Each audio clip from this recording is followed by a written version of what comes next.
माचिस media news की तरफ से एक नई खबर खंडवा की है, जो कि ये बताती है कि ओम नमः शिवाय की गूंज से शिवमय हुआ शिवालय। संपूर्ण श्रावण मास होगा रुद्राभिषेक।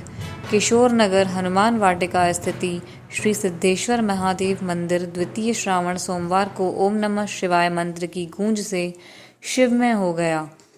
यह जानकारी देते हुए किशोर नगर रहवासी संघ अध्यक्ष पंडित प्रेम नारायण तिवारी एवं प्रवक्ता निर्मल मंगवानी ने बताया कि श्रावण मास के दौरान मंदिर में प्रति सोमवार 1100 पार्थिव शिवलिंगों का निर्माण पूर्ण आस्था एवं श्रद्धापूर्वक किया जा रहा है।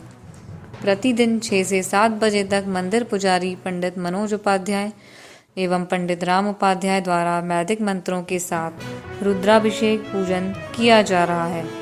इस दौरान आर.के. चौबे, देवाशीष साकल्ले, आर.पी. सिंह, पंडित प्रेम नारायण तिवारी, आनंद चौरे, हीरालाल पटेल, निर्मल मंगवानी, इंद्रपाल सचदेव, सतीश तिवारी, माता बहनों के साथ किशोर नगर रहवासी संघ सदस्यगण बड़ी संख्या में उपस्थित थे।